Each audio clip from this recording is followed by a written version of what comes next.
There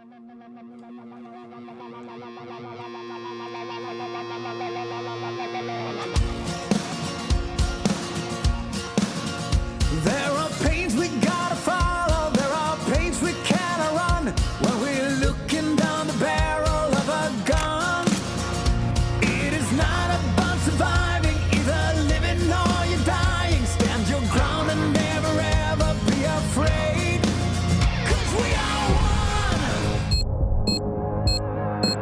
'Cause we are one. So break your chains, take your ground, make some noise and gather round, 'cause we are one. Yeah, we are one. We stand united. Whoa, whoa. United, together rise and fall, 'cause it's all for one, one for all. Yeah, it's all for one. And we will stand our ground.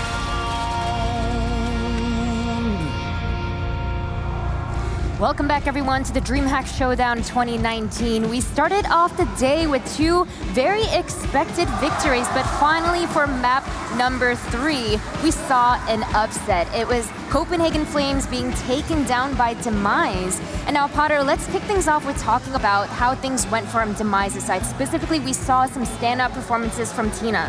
Yeah, I mean, Tina's performance was surprising, but really, really solid. I gotta talk about her anchoring up in the upper bomb site.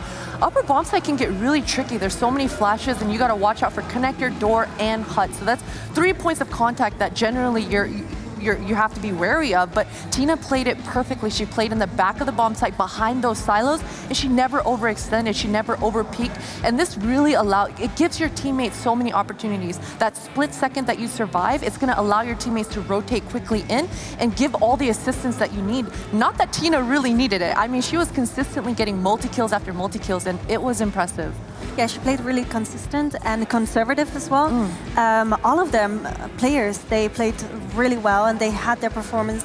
They did take, all of them I saw like peeking out at some rounds, you know, like Hell Rose downstairs, Kim with the flanks and rotates, the clutch rounds she had. So yeah, overall it was a really good game from them. But also on the flip side, Vic, we have to talk about Vic.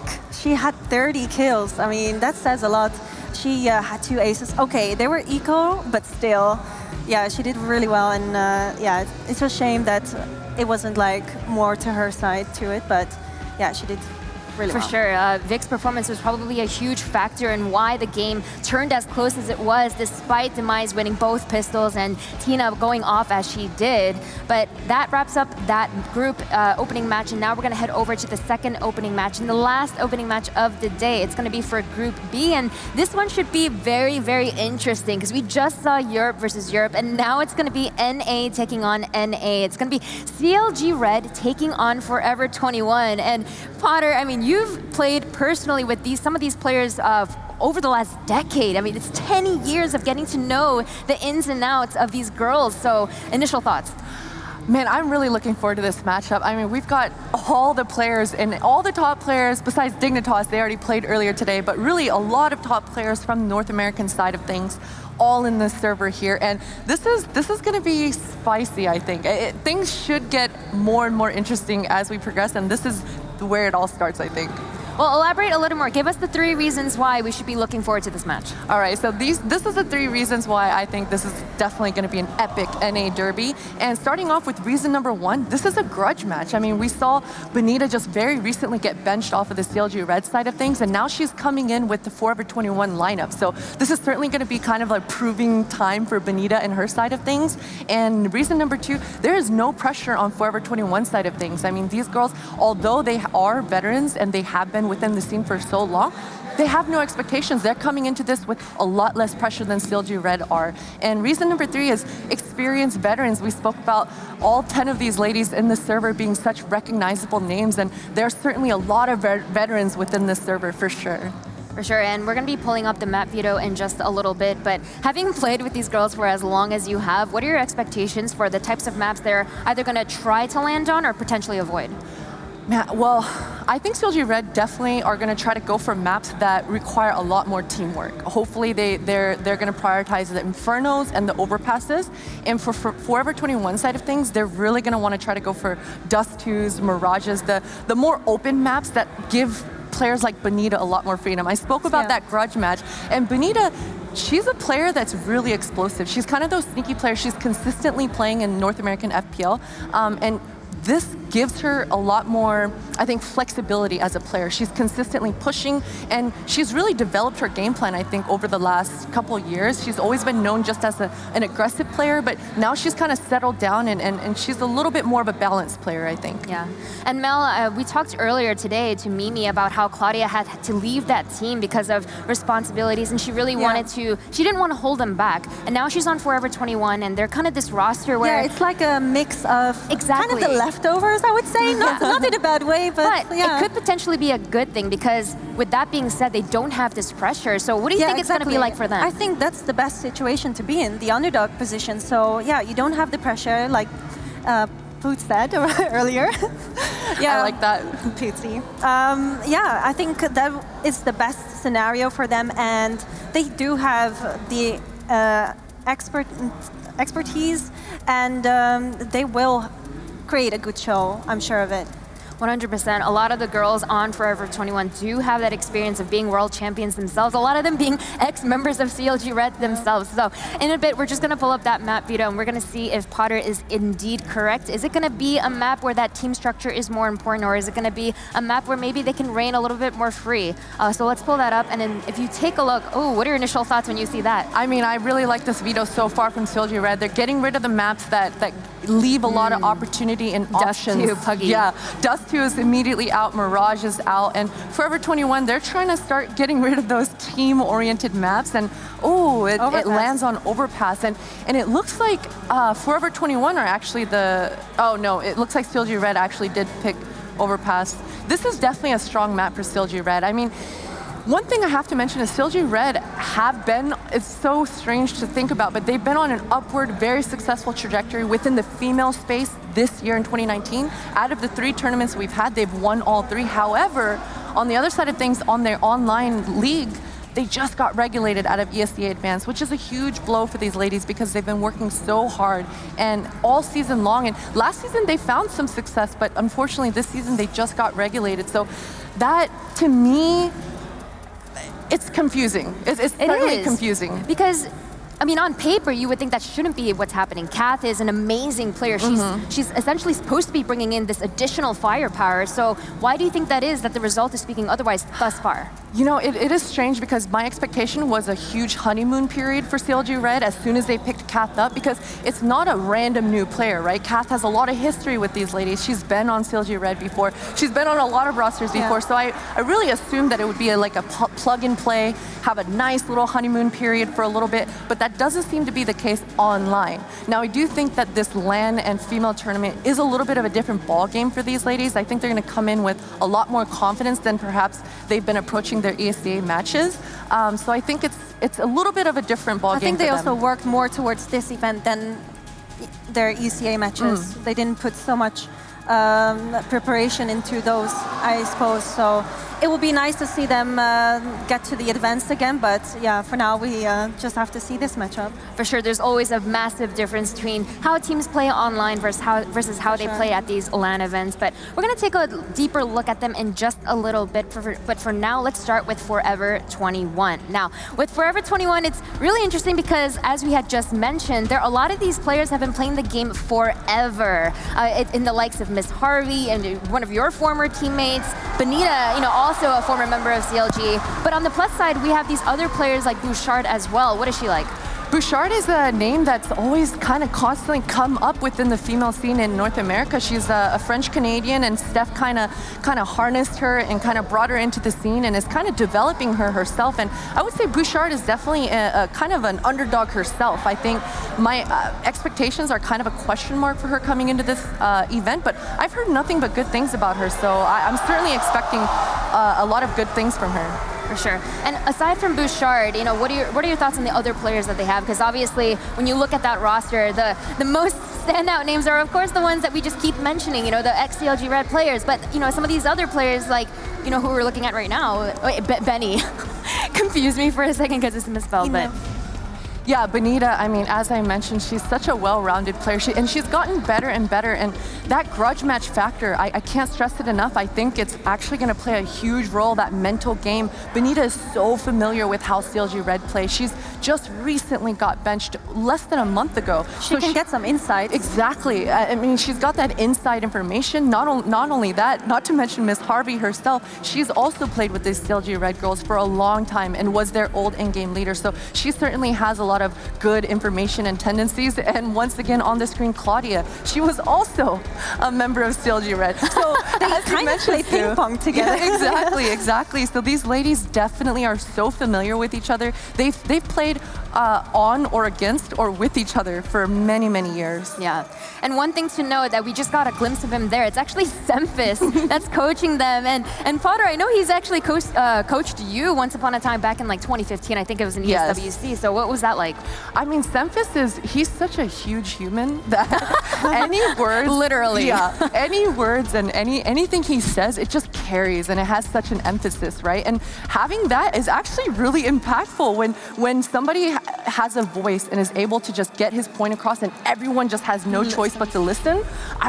That's impactful, right? So Semphis already has that going for him, plus he's smart, plus he has a game plan. So I know that he hasn't been Forever 21's coach for very long, but I know that he's had impact within the short time that he's been there. And I know that we keep saying this team's name over and over again, but it's for a good reason. It's CLG Red. Now, I know that you had just mentioned it. It's almost been like ping pong. Like a lot of these players have their personal experience playing with this team, but let's start with Kath. She is someone that we brought up time and time again, starting from that Dignitas match, because she was a core member of their lineup, and now she's bringing her firepower to CLG Red. So aside from bringing in how they haven't had maybe the best performances on ESEA, what do you think we can expect for her on LAN? Man, I think Kath is really going to be set up for success on this lineup. She's surrounded by, I think, a lot more versatility in this lineup than she did with Dignitas because she has younger, kind of more firepower. Dignitas was a very, very team-oriented, and I think this is a different kind of approach for her coming into this lineup. So that's why I was very much expecting that honeymoon period to kind of blast them forward in this upward trajectory and success that CLG Red has been finding. But it's just really a matter of her finding herself and finding those shots within this lineup, really. Yeah. And how do you think she's going to fit in when we have a situation where Emmy is also an incredibly talented player on that team, and when you have these two players that are so good, you know, what is it like to balance the two firepowers there? Yeah, it's very important. You need those. These are like the emphasis of the team. So I hope that Kath will do well this time, and and make sure that the ECA results don't matter at all. For sure. And Goose Breeder here on the screen. I mean, Goosey has been the player that she's also, it's so funny to keep saying this ping pong going back and forth, but Goosey was last year on Dignitas lineup, and she was a player that was so sought out. I feel like both Dignitas and CLG Red were just kind of fighting to have Goosey on the team, and it's because she is such a good teammate. And I mean, it just shows in game, right? She's consistently there to back up her teammates, and her role is very supportive. She's the player that's going to make sure that she closes out the round for her team, and she does a damn good job at it. And it's really interesting because, you know, we just mentioned two players who were both on Dignitas. It was both Kath and Goose Breeder, and that's interesting to note because Dignitas has had such a phenomenal past year. So can you explain that? Like, how is it that we end up in a situation where you have this team that's having the results that they do, and yet CLG Red is the one ending up with a lot of their players?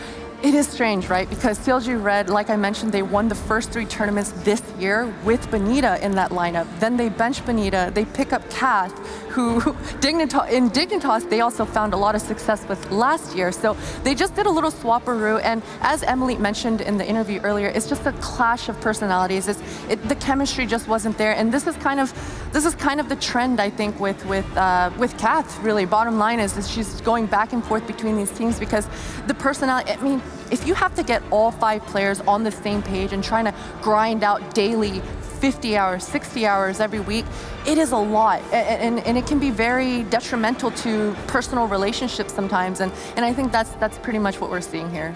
For For sure. And now it's time to jump into predictions. Is it going to be Forever 21 that you're picking, or is it going to be CLG Red? I think CLG Red has the basis, and Forever 21 is more of a mix. So statistically, we should say that CLG Red should take this, but then again, you know, Cath being in the team, yeah, that will be Interesting, tricky. yeah. What about you? It definitely will. I mean, I have to go with CLG Red. This is kind of one of those same storylines with Copenhagen earlier with Demise.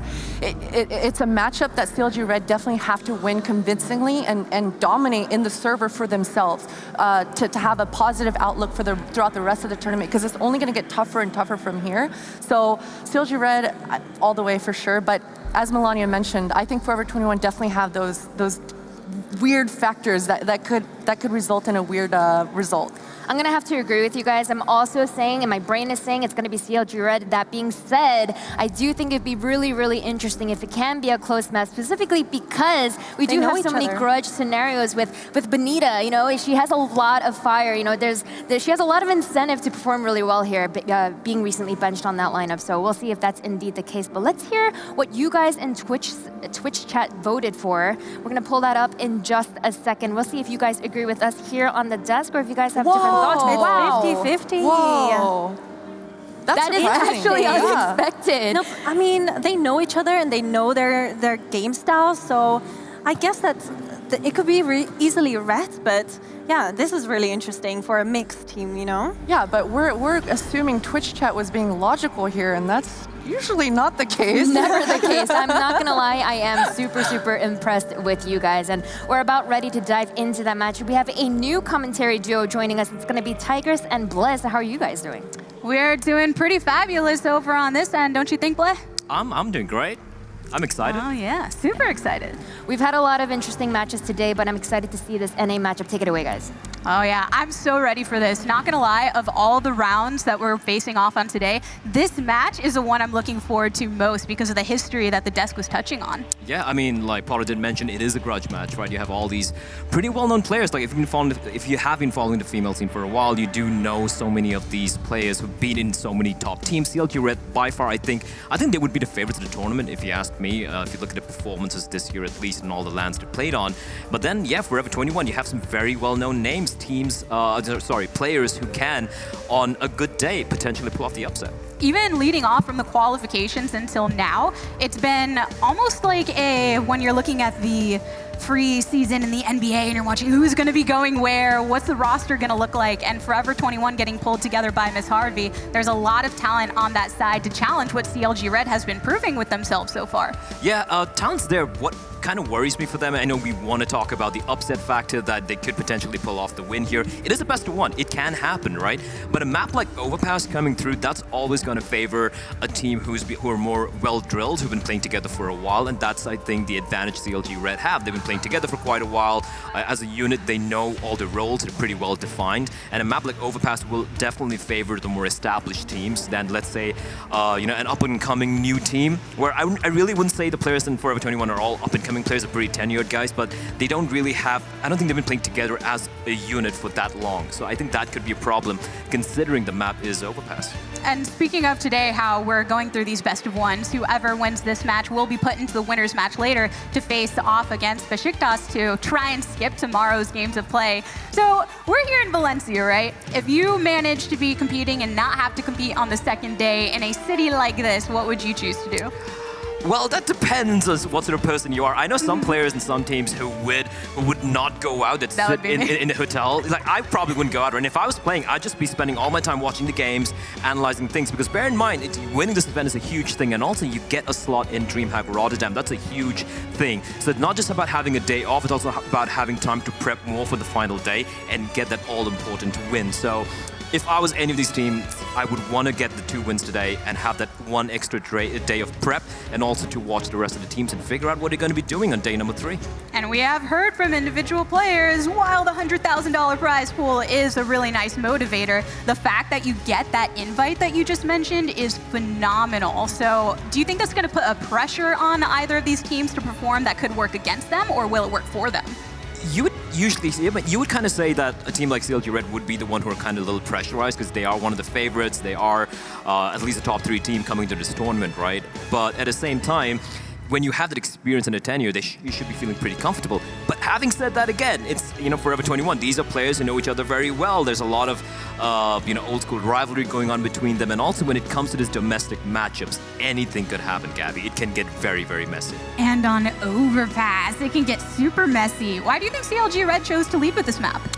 It makes sense. I do believe Train is a map that they would have really liked to play, but Forever 21 doing a smart thing, banning that out. I think that's a map that CLG Red are currently undefeated on.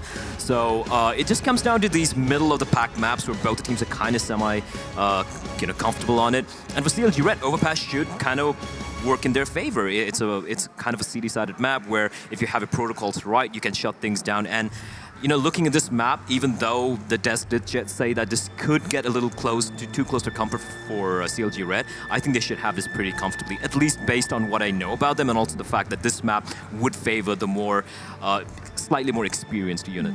Very good point there, because if you're looking at trying to take something like A site, or you have to have a lot of that map control, then it seems like the team that's been playing together a bit longer would have the advantage. But soon enough, we're going to get started in this game between CLG Red and Forever 21, and I am not lying when I say I couldn't be more stoked for it, Blay. Absolutely, and CLG Red starting on the T side, because Forever 21, let's see what they have in store for us. 4 players coming towards B.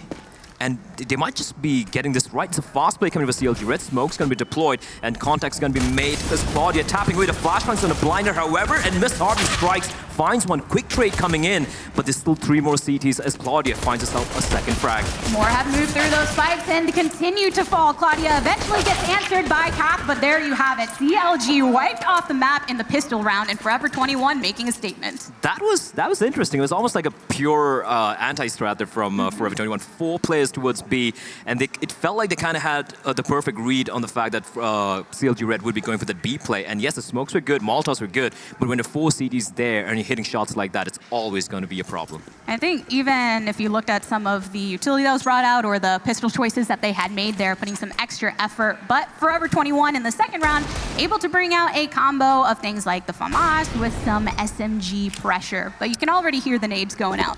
Yeah, I'm actually very curious to see how the rest of this tournament's going to play out, especially with the fact that the AUG has been nerfed. And now I do believe we're going to be seeing more M4s coming into play, which makes things interesting because the Creek right now on the T side, that's going to be a gun I would like to see more. I think it's a better gun than the AUG currently, post the nerf. So I think we're going to see a little bit of a meta shift coming in here. Yeah. For the time being, though, CLG Red, they did not get the bomb down. They're just going to be going for the full investment, full force by Deagles all around. And we've been seeing some pretty stellar Deagle plays already today. Even picking up the CZ for Emmy, which a lot more players with some changes a few months ago have been kind of gravitating towards, and she sure knows how to have a lot of pressure in those close quarter combat fights where that's going to be as strong as possible. But most of Forever 21 are hovering around the sites with an even split, and CLG Red appear to be moving the bomb over potentially towards B.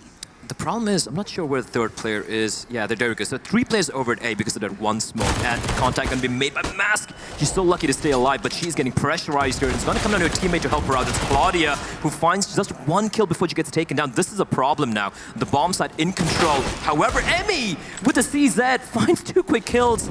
It's a 2v3. I don't know how they managed to turn this one around. Brought down to single digits after that engage, though, so in dangerous territory indeed. The bomb has been planted. Can Forever 21 try to shut this down? The rotation around the wall as Emmy has fallen. And now 2 remain for T-side to try and get this, rotating over through Monster. Die surviving on 1 HP. I don't even know how this is possible, but this is almost impossible for Bouchard as she's gone and not quite landed. 13 points of health in total for the 2 players, and they managed to win the force buy. And those are all those entries with that CZ, especially Emmy. Some beautiful shots coming out from her. And the way that CLG Red forced that last rotation over towards them in the end, that was some great shots from Emmy to really even the tables early on to put them in that more advantageous position towards that final moment. Yeah, I kind of felt like they did a pretty good job with their 1 smoke towards A. I forget who it was for Forever 21, but they didn't need to keep 3 players there just based off 1 smoke, and that's what happened. There was a pretty nice, I wouldn't really say it was even a fake, it was literally just 1 smoke, but that managed to draw the rotation, had 3 players towards A, and of course that B bombs are getting overrun. Unfortunately, Claudia only able to get 1 kill there, but there you have it, CLG Red immediately strike back, and now Forever 21, I do believe we have a player who's disconnected, so we should be reconnecting back. We should be getting back into the game real quickly. But yeah, this should be eco territory for Forever 21. Yeah, so when it comes to you're in this position, Forever 21 forced onto the eco, how do you think that they might divert some of their strategies compared to before, or do you think they'll go for that more standard? They chose to choose 2 over on B, but keeping over on A despite not having some of that long-range protection available yet. I kind of feel like once Forever 21 have their guns out, I would like to see them play a little bit more aggressively, a little bit more, being a little bit more unpredictable. Because the thing is, if they're going to play defaults, they're just playing from the bomb sides, or they're going to be playing very, 3-2 split towards A and B, not really going for any map control, so to speak. They're going to get abused real bad by CLG Red. They're going to get all the map control, and they're going to be given the freedom to just, go towards A or B, go for a late round hit, go for a mid round hit, whatever they want to do. And that's too many options to give to a team like CLG Red. So for Forever 21, I know it's probably going to be a double eco coming out here from them, but after that, I would like to see a little bit more aggression, so to speak. And Mr. Semfist looking swag there with the spike shades. Super swag. Saw him getting off the plane yesterday, and I was like, man, you do not look like you just flew all the way over from NA. Just super calm, cool, collected, and ready to offer his coaching chops here. Now, you mentioned the aggression, and one thing with CLG is when they were kind of falling off a bit, they got into more of that passive territory, but the more recent tournaments they've been competing in have demonstrated that aggression very effectively. So do you believe that this will be something that not just they lean into, but perhaps Forever 21, you're suggesting that later on in the rounds, but how does that aggression clash head-to-head? Well, that depends on if you have your protocols down, right? So when it comes to aggression, if you're just going to be aggro for the heck of it, it doesn't usually always pan out. You need to have an escape route ready. You need to have layered aggression, right? Just go in, for example, the CD side, you go into its fountain, you toss a couple of nades, try to get the first pick, then fall on back to its bathrooms. Force your opponents to expend utility and time to get map control, and that's what they need to do as they enter the game here. Forever 21 going for the force buy. They have the one solo MP9, the rest of them with a lot of 5-7s and a couple of deagles in the play. And CLG Red, fast pace towards B. This could catch them off guard. There we go. Deuce Breeder opening things up. Mask will fall. Immediate shots with that Mac attack. I like it. Max all across the board from CLG Red here to try and get some of that economy going for them and snowball it later on. So with the player advantage here, it'll be somewhat more difficult for Forever 21, but they're split pretty effectively. I really like that from Forever 21, but unfortunately, such great placement from Cat. She was hiding behind the barrel there, and okay, Claudia could have found 2 there. Unfortunately, just finds 1, and that should be the round. The other 2 players too far away to really make anything work. Bouchard will be tagged on 27, but I like the re-aggression. They lost the first player, they flashed away out of Monster, but great positioning from Cat to not just, even though she was blinded, she had a little bit of an opportunity to duck under cover and get the kill. So good work from CLG here. There's the plant, as CLG Red feeling pretty confidently with how this round is going. Nothing for the 2 remaining members of Forever 21 to try to save in particular at this point, but not looking to fork over any moolah either. So kind of just hanging out on the opposite parts of this map until they can even things out for rounds to come. Yeah, I mean, they're going to have nothing the next round, so might as well save these 2 pistols, 5-7 and Deagle. We've seen it happen, you get a little lucky, you line up a shot, your opponents make a little bit of a mistake, you can make it work! Little surprised Misavi didn't hear Jennifer just running up there, but Bouchard might be able to survive with the Deagle, but that's all she'll have going to the next round. For Forever 21, it is going to be a full eco, and for CLG Red, great opportunity to make it 3-1. Not enough practice with hide and seek on the real playground during childhood, so couldn't bring those skills in there. But still, that's going to be CLG Red taking the 3rd round as we go into round number 4, and now adding some more of that confidence and the economy swing a bit more in their favor. Yeah, they should, like I said, right, they're going to be going for the full eco here, and then they're going to play it out. Bear in mind, this is a pretty CD-sided map still, and I do believe as long as they know what they're going to be doing, they shouldn't be too worried here. Of course, they're going to be a little disappointed losing that anti-eco, but at the same time, I mean, what can you do, right? Another fast B by the looks of it, or maybe not. Well, almost they want to try and go for a bit more of a safe clear, keeping the bomb in the back so they don't have this weird situation where they have to try and retrieve it. But 3 are hanging over on B side with a couple back towards the bottom portion, 1 over in construction. And I think they're just waiting to get a bit more of the information before they make any of their heavy rotations so they don't get too caught out. with Diane trying to lead that off here with some volley action. A little surprised Goose went in first because she's got an AK. We'd rather see the MAC-10s, but we do have the two other MAC-10 players making their way here as Cat is going to spot a player out. They don't know that 3 players waiting inside the water. Cat's going to be surprised here. Finds 1. Nice fadeaway there. Just finds 2, but a nice shutdown. It looked like for a moment it could have got a little too dicey there for his... Oh, don't deny it. I got you, Emmy. I got you. Don't. No, Aw. You hate to see it.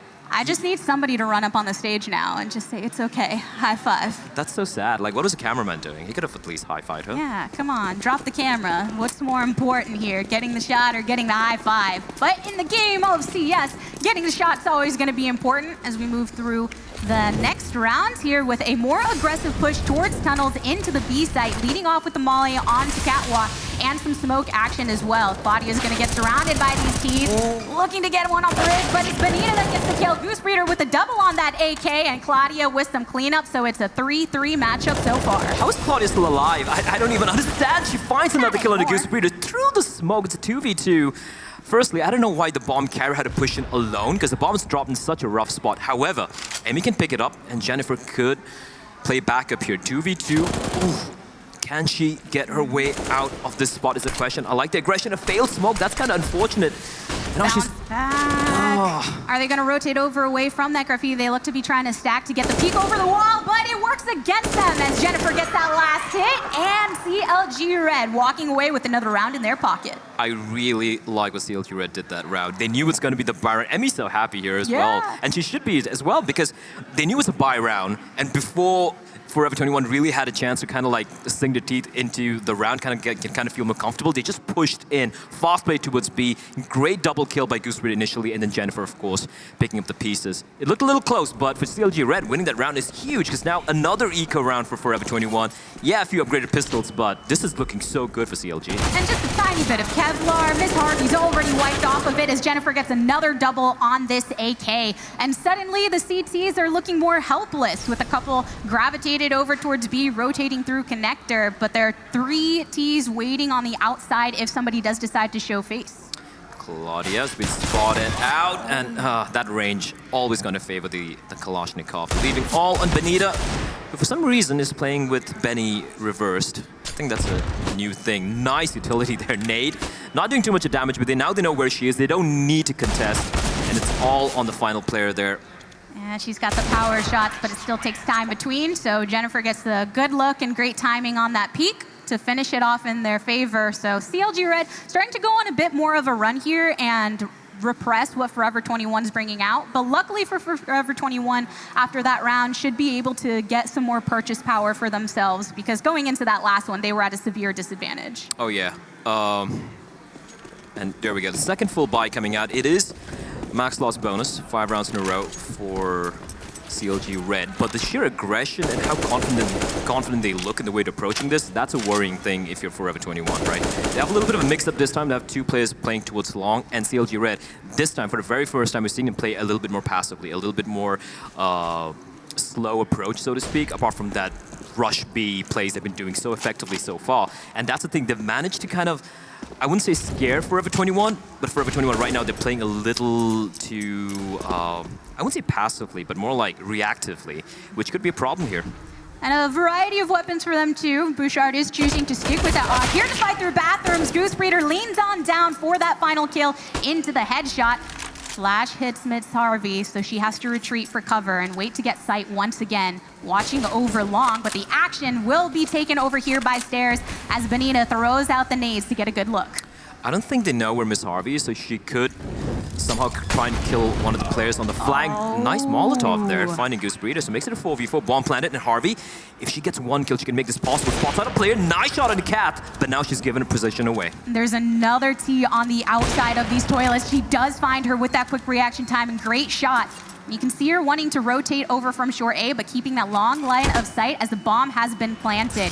There goes another CT, mask wiped off by a die. Can they complete this? This is doable. Now, however, they know where both the T's are. A nice shot from Emmy as well, making it 2v2. Miss Harvey, finds they a kill. have to push forward. There you go. I got nowhere to go but forward into their own graves at that point. Really valiant effort, though, and they were able to make more of an impact on that A site. It just, unfortunately, with the spread that the CTs had, collapsed eventually. And Miss Harvey right here got some great picks when she was watching those bathrooms. Yeah, absolutely. Like, they didn't know where she was, and she was in a rough spot there, right? Like, once, I forget who it was, a teammate, I think it was Benita, who died early towards bathrooms. Harvey did such a good job just staying alive, not showing her hand, and then those two crucial kills enabled, 3 kills, in fact, in the end, enabled that retake, a very crucial run. And like this aggression coming up from Forever 21, Miss Harvey just pushing up towards... Extremely forward positioning. I like this. Yeah. This is what they need to do. She's trying to catch them on any of those doors, rotations through, and you have the smokes laid out as well. Not alone either, so at least if you end up going down, you have somebody to try and go for that counterplay. But you can see, like CLG Red, the moment they know they're aggressing down towards short, they send up 3 players towards long. And now they know that A bomb site can't be compromised. What is the timing? The Jennifer almost gets the kill. That is so messy from Forever 21. Perfect timing, and Harvey's trapped here. She's gonna find one, but a quick trade comes in, and that's man advantage. Never mind, Cat is just opening up the B bomb site all by herself, and now it's a 2v4. The last one walking from that engage, and OCT is gonna come and say that answer. So Benita gets the kill onto Kath, completely wiping off B, but 2 other Ts are rotating in that direction. Emmy has her look. I guess she can get something with the SG, but right around the pillar is where she'll be peeking from, and Benita's taken from the barrels. Unfortunately for her, it does not end in her favor as Emmy finds a frag. Oh, the timing of that nade as well. Bouchard down to 73 HP. She's gonna toss in her own nade. That's gonna take a chunk out of die, but the bomb is gonna get planted. It's a 1v3. It is winnable. Never mind, Goose Breeder will shut it down 6-2. And you know what this means? Money is once again in the bin for Forever 21. More importantly, off the back of that shot, we see that this time Emmy did at least get the fist bump in return. So Yeah, about time. the true victory here with she and Kath. But also, 6-2 ain't a bad place to be for CLG Red here on the T side. And Forever 21, once again, look at their money pots. Yeah, the money's completely screwed, to put it gently. We do see them pushing up towards Fountain, trying to, wreak some havoc. The problem the previous round was it was such a good aggression from Forever 21, but they stuck around too long there. The moment they realized there's no one there, they could have fallen back.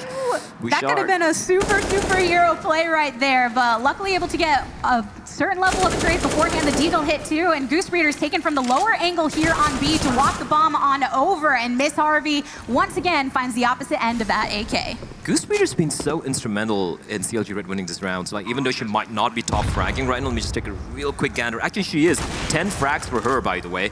And the fact that she gets these double kills every single time on these bomb sites, it's huge. She's opening up the site pretty much on her lonesome. She's getting the trades on point as well.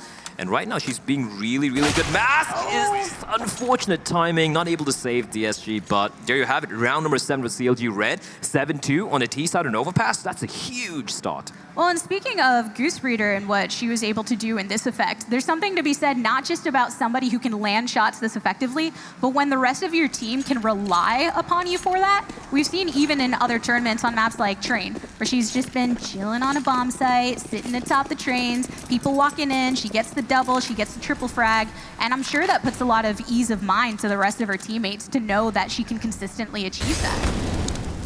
Well, let's see if she can continue her reign of terror here, as Benita unfortunately just finds one. Trade does come in, but it will favor CLG Red. They maintain that man advantage.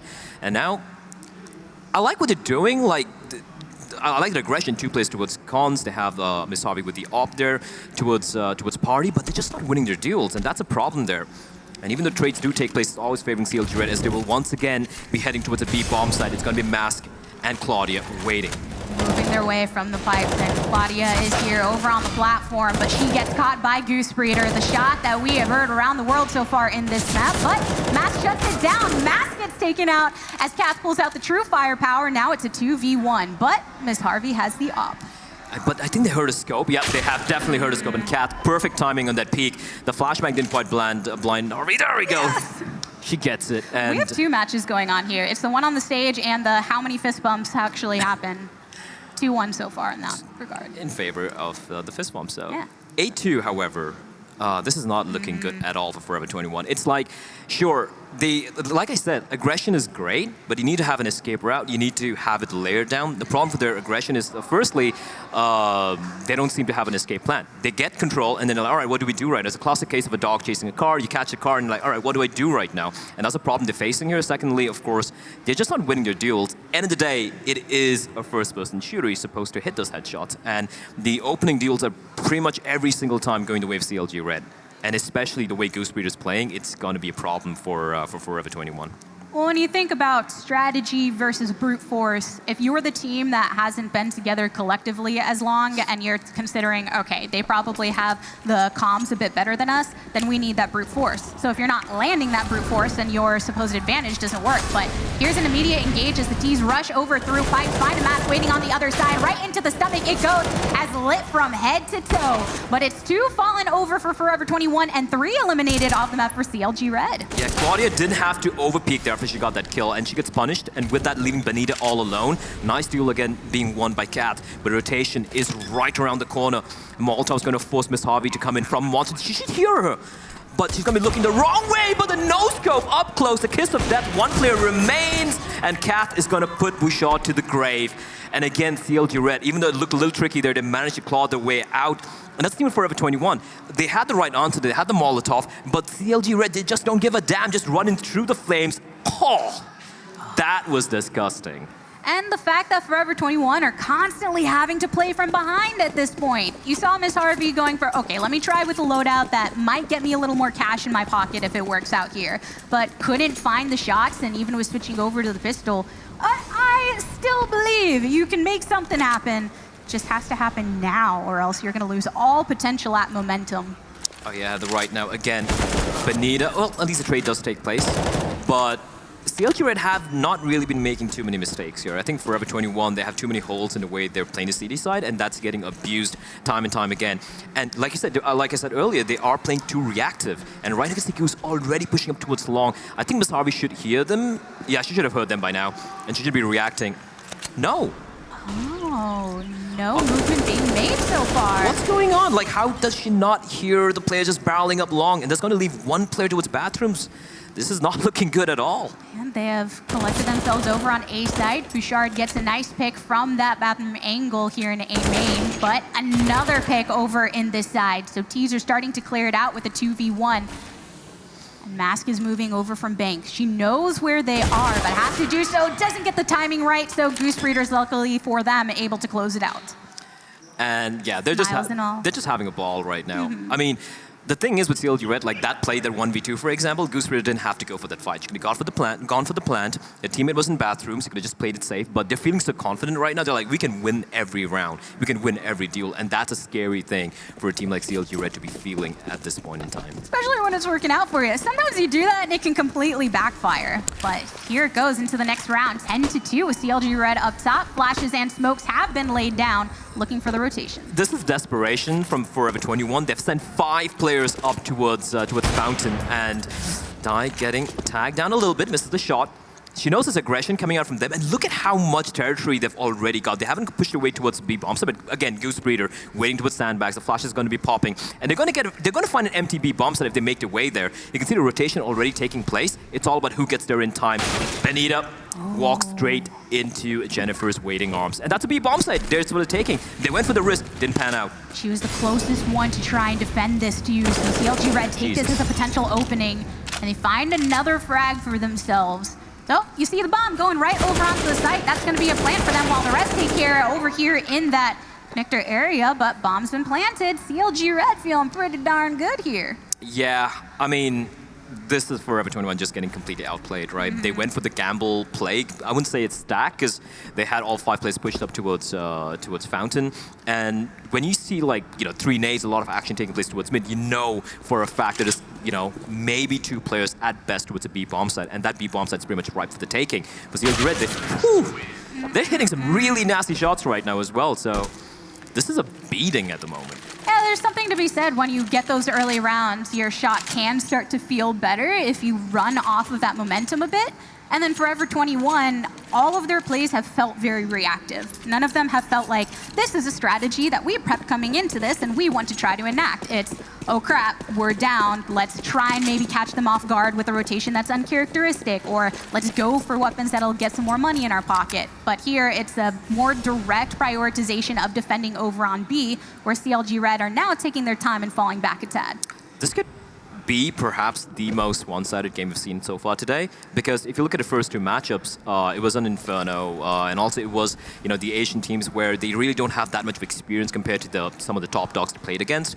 This matchup should have been much more closer than what we're seeing right now. And ooh, Goose Breeder loses the deal. She knew where she was, but trade comes in, and that's the problem. Like T-side Overpass, you get 11 rounds and potentially round number 12 as well.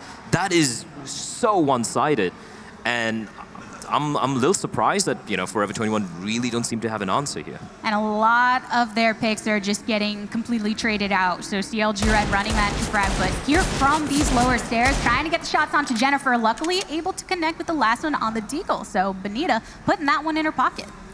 Well, the most success they've had so far in a long, long time. But the smoke comes in, that's gonna block her entry. And now, I think they're gonna be just heading towards the A bomb site, not wasting any time. Two players ready and waiting.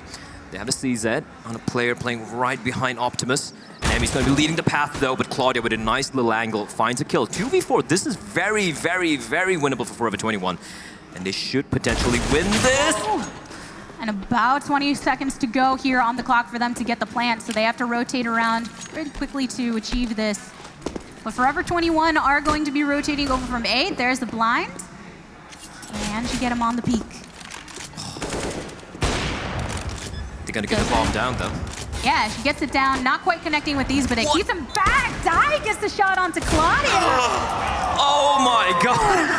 The double boy!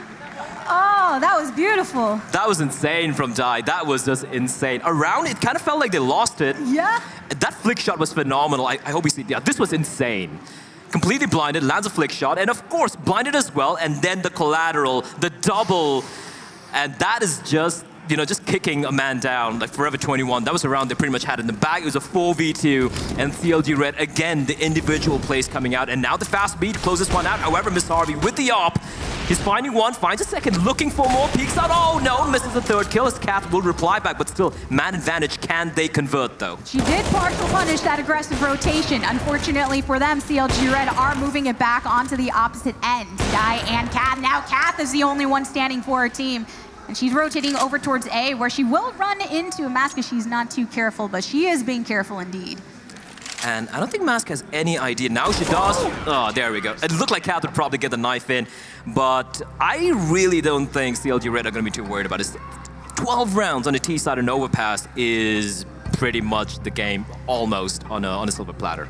Yeah, that is absolutely insane just how clean they have been so far collectively through this and really putting Forever 21 on the back foot. But here we are with our first half, everybody. Sit back and relax, and we'll be back to continue the action.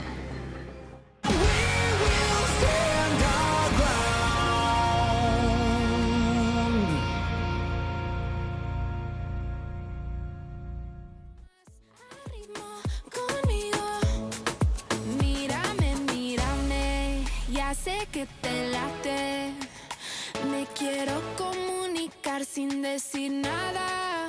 Mírame, mírame, quieres que te aclare que no tenemos que decir nada.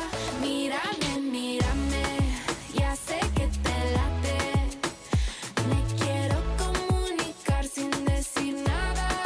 Mírame, mírame, quieres que te aclare que no tenemos que decir nada.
Welcome back, everybody, here in the DreamHack Showdown, Valencia, Spain. It's hot, hot, hot. Le Tiger Simble bringing you into the second half of our game.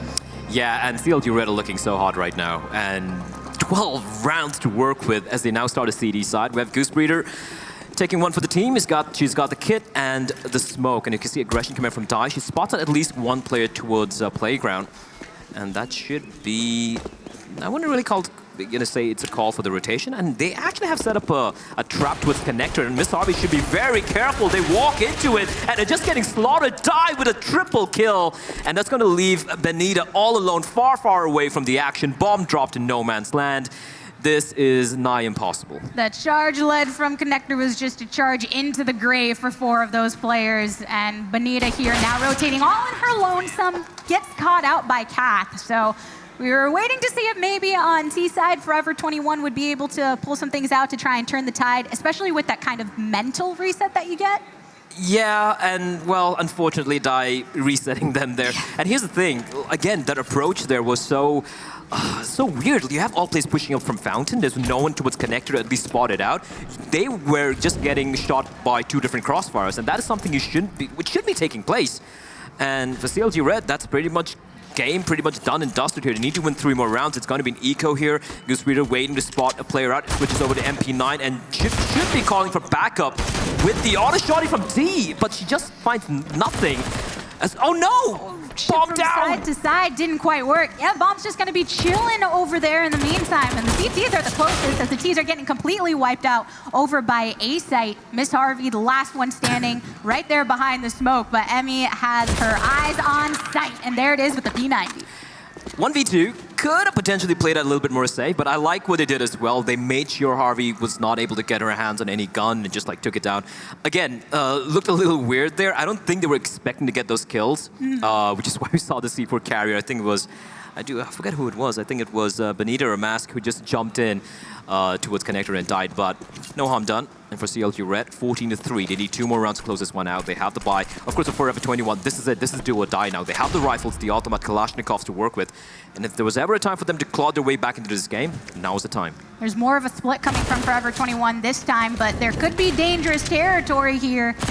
The Uptron line. Here's another engage. Goose Breeder caught at the top of those stairs, but the rest of the CTs to try to back it up. Bouchard getting a kill, and then Claudia with the follow-up. So 2 more for CLG Red left. Yeah, but Jennifer replies back real quickly, finding Claudia, spots out a second player as well towards bathrooms, and now she's going to be calling out the information. The bomb is all the way towards the A bomb side. The problem for Forever 21 is they don't know where the second CT is, which is, of course, Emmy, who is sneaking her way up.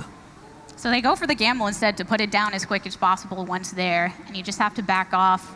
Jennifer is rotating through long right now, and she ends up seeing right down the sides Bouchard, who gets caught out by this. That is such a misplay from Bouchard. They knew there was a play. There had to be play floating around there. And just looking towards the bomb side when her teammate was there, that is so messy, as Jennifer does get found out by Benita, so things look a little bit more promising, but there's a smoke there. And Emmy, she's got a kid as well, gonna flash herself, gonna try and stick it, and she's sticking it, unfortunately.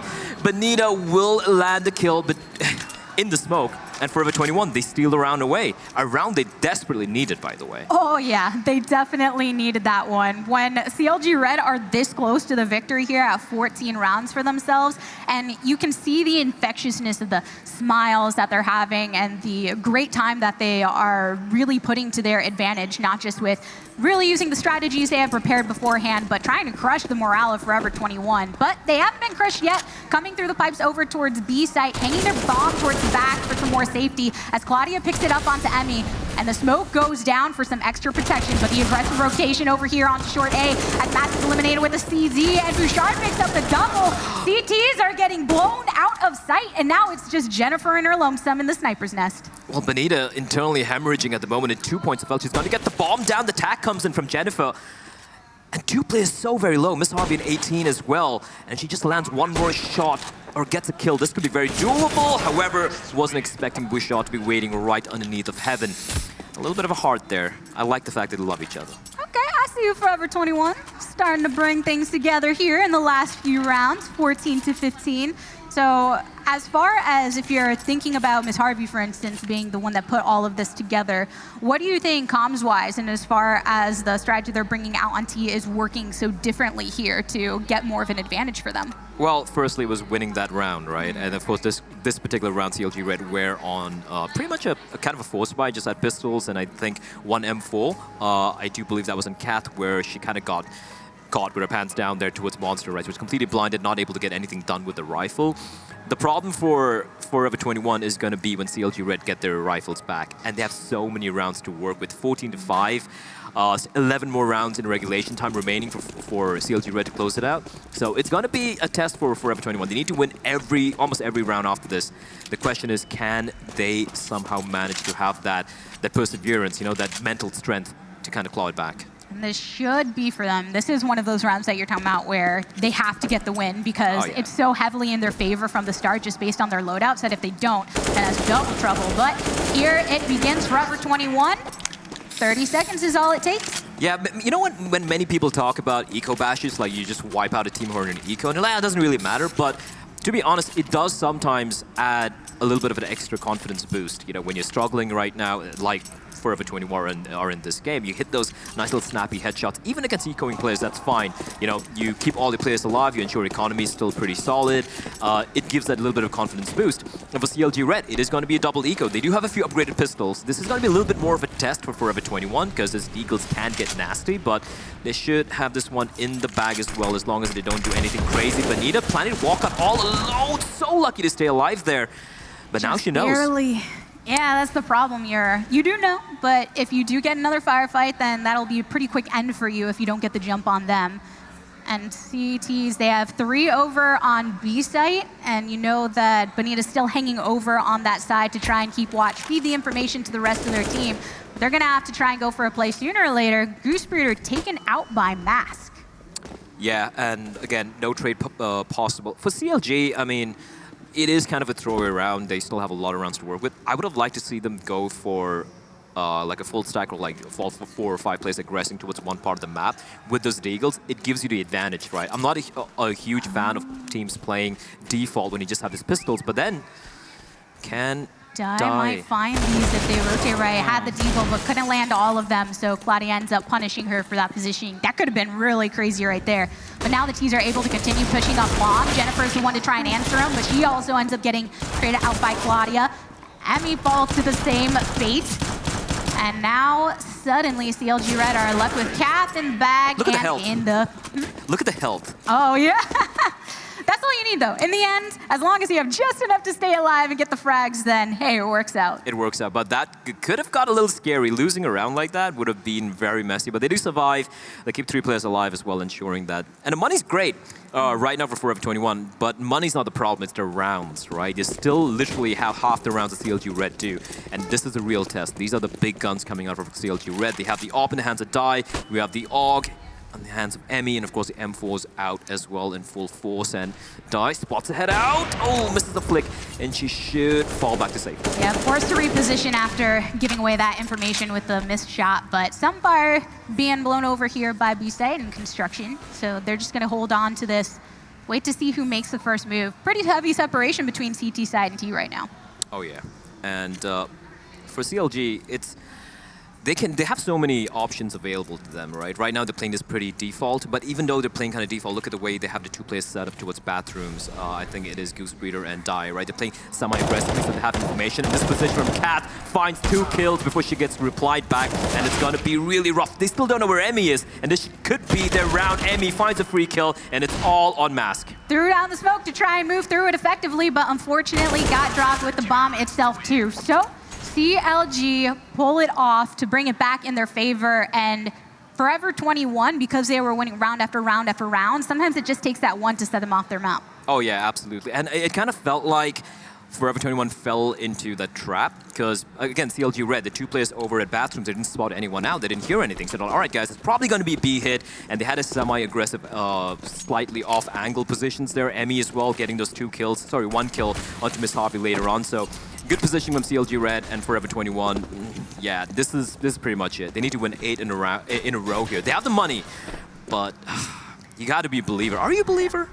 I'm all always a believer. I will always believe I'm not. that somebody can. Come on, man. As long as there is a round available to go and compete in, you can try and push this through for a victory. So until CLG Red closes out.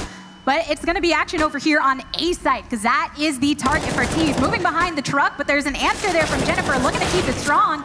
Unfortunately, gets taken out by Benita, but was able to have an impact beforehand. Flashes go out onto the Tees, and CLG Red are doing what they can to try and put this game into their pocket, but unfortunately firing under a lot of fire for themselves. Yeah, some really good flashbangs coming from CLG Red, by the way, but a little bit of unnecessary aggression. Really not winning out for them. Nice HE, not quite enough, but there we go, Kat. I'm not too sure why she's getting pressurized so much as Mask finds Die, and it's all on Kat. She finds Benita. Bomb will go down. This is very winnable for Kat. She's 26 kills, by the way. Smoke will come in, and there's a player trapped on the bomb side. That's Mask in a 1v2, and Kat attempting to rain the shots without the luck, but she knows, and the peek comes out from Mask, who's hanging behind that box. Not a closeout just yet for CLG Red. They're going to make another go for it in the next round. But unfortunately, money is kind of a thing, you know. That's, like, important. Which is fine. You still have a lead of 7 more rounds, right? So another eco coming out. But again, these rounds are really too close if I was Forever 21. But I just gotta say, some of those counter flashes coming in from CLG Red was so very good over towards an A bomb site. And now Forever 21, they know the money's broken, might be going for a fast play towards B, just gonna be walking on out. 2 players just ready and waiting. No armor, just 1 Kevlar for Kat. Very vulnerable as Emmy already puts that on full display when facing against that T rotation. HE's going overhead too for some chip damage. And Benita's taking this pillar side angle as bombs are planted by Forever 21, and they're starting to frag out through CLG Red's lineup, but Miss Harvey goes down at the hand of Die. Benita trying to walk with pieces. Again, a little bit of casualties here. I don't think they're going to be too worried about it. Like I said, they have the money, and this one is just about winning these rounds, right? And even if the money's... Yeah, the money's good. I don't think they're going to be worried about it. But round after round, they manage to claw their way back. It is a lot to ask of Forever 21 to not drop a single round until the end so that they could potentially put this into overtime. But at the same time, on CLG Red side, if you get too comfortable with we have all of this flexibility because of our victories, it can be tough to deal with later. But they have such a better loadout this time, and I'm sure the confidence in their play will come with the confidence in their economy. Oh, absolutely. And you can see already, 1 player towards connected. That is Die with the op. She's going to fall on back, not spotting anyone out. And they have 3 players towards B. We will probably be seeing Jennifer falling back from heaven towards the A bomb side momentarily. For the time being, though, Forever 21 looking to go for this A hit early on. They haven't really shown any presence towards B, and that means you can see Jennifer, if you look at the minimap, making her way towards the A bomb side. Where this is it. And Goose Breeder and Die are ready to rotate in from A main. So they could have a really great crossfire here if they can help it. But Forever 21, lots of firepower available to them. The mollies go down. Jennifer picks it up onto Matt and continues on down with a triple frag from herself. Forever 21 throws it back onto Jennifer, but it's not enough as CLG Red still stands strong. Miss Harvey, it's up to you to keep your team in this. Can you do it? On the reload, gets fragged by Goose Breeder, and that's going to be CLG Red picking up their first map of this bracket. That was so confident from them, right? 69 the scoreline. It looks way closer than it really was, because at the end, I mean, I do believe CLG Red kind of dropped 4 or 5 rounds in a row there, but that's okay. When you're 14 rounds up against, I think, 4 or 5, you are going to be pretty much the winner 9 out of 10 times. I gotta say, I was so very impressed with the way they played this map.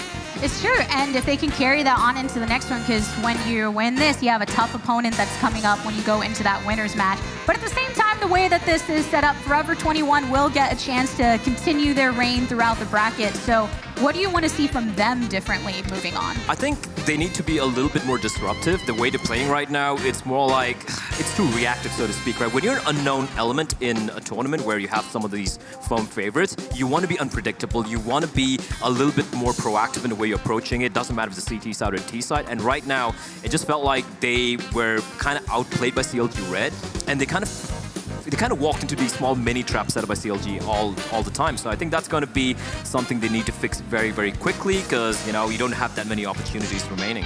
And sometimes those rounds feel a little more kind of handed over from their opposition, but in the end, they still were quite effective. That was just our first game that we got to cast of the day, and it makes me that much more excited to see what's to come. So, Desk, what were your thoughts on the CLG Red versus Forever 21 matchup? I think that the end result was what a lot of us had predicted, but maybe not as much of a fight from Forever 21 as we thought. Melania, what were your thoughts? I thought that they really had some good potential, but they just got picked off one by one, and also because CLG, they had these pop flashes, and they were really aggressive, and that kind of caught them off guard. For sure, and I feel like Overpass especially is honestly a difficult map to play on if you're especially a newer team trying to converge and make the best of what you have. So do you feel like the map veto could have possibly gone better for them, or? I think so, but I mean, there wasn't that many options, I suppose, in a best of one to be able to veto to your strength, or to your strength if you're a newer team coming into this. But CLG Red, definitely the veto favored them heavily. I don't think Forever 21 actually wanted to contest that Overpass versus CLG Red, because Overpass is certainly a team, as Blair mentioned, as a newer unit, you want to have a known factor and you want to capitalize on that. And we certainly did not see that from the Forever 21 side. And as you mentioned, Melania, CLG Red had such good set pieces. They had so many flashbangs that they were able to use for each other. Yeah, it was, they just got caught off guard, and they, at the end, you saw that they really played together and they tried to go as a pack, and that did work. Especially B side was a little bit more open to them because they were really aggressive short. So it was easy to get in B, but at the end, like holding positions, the after plan was a little bit more difficult. It was just a shame. Definitely, and Diane there on the screen. Yeah. I gotta mention Diane because she's been in IGL for CLG Red side of things from the start of this year, 2019, and they've just been on that upward trajectory. And man, Diane's shots, they were so crisp. They were really clean. The double shot as well, that was really on point. Awesome. Well, we actually have Diane herself ready for an interview after that game. So first of all, Diane, congratulations. It must have been a funny feeling to go up against a team like Forever 21 that encompasses so many of your ex-teammates. Yeah. Did that feel a little bizarre for you as well? A bit, yeah. They were all ex-teammates of mine, and I love them all so much, so it was like a really fun game for us. That being said, the expected result was, of course, you guys coming out on top. And so did everything play out the way that you had expected, or did anything surprise you at all? No, I check every team's veto very thoroughly, so I knew what map we were going to play into. It went according to plan. We knew that Overpass is one of our stronger maps because it does require a lot of teamwork too. So we figured, since 2 players on that team it's a pug, we figured, Overpass would be our best decision. Let's talk about Kath, because I know that she's been a sort of recent addition for you guys. One thing that Potter had mentioned on the desk was that with the addition of Kath, at least on ESEA, the games on ESEA, it hasn't translated as well. But that being said, on LAN at this event, so far she's been looking great. So personally for yourself as the in-game leader, how do you feel it's been going? Yeah, Kath has meshed in really well. I think the roles that we gave her perfectly fit her as a player, and she's been doing great. I know it hasn't translated on ESA very well, but for sure we were going into this LAN very confident with our past 2 LANs so far. So yeah. And let's talk about yourself, because I know that Benny was the IGL for CLG Red for most of last year, and then coming into this year, you're the one that took the reins. So how did that transition happen? Had that been in the works for a while? Is that something that you personally have been wanting to do? So it was an easy decision for me to IGL because I do op, so it's very hard to mix the two together because you see a lot of teams always having their oppers just kind of go for whippy aims and all that other stuff, but I do like the methodical op. I think it's very great. It's kind of like a Fallen kind of op. I'm not saying I'm Fallen, but the way he IGLs and also ops, I think it's also great to your team. But I think the transition's gone pretty smooth. I actually really like IGLing. I think I have a newfound love for it, so it's been really great. I know that for a lot of players, especially when they first pick up the reins of full-time IGLing, it can be sometimes hard to keep up your performance. But for you this year, it doesn't seem to have been the case. In fact, there have been a lot of tournaments this year that you've been performing very, very well. So has that just not been an issue for you? I think during LANs, I think it's really easy when everybody on the team just kind of gives their input, which is what you need as an IGL. You need all the info on the map, and it kind of just reigns into, making it really easy on me for calling, I think. So I think my team does a great job of pulling me up, but I also think that I also help with the pull too.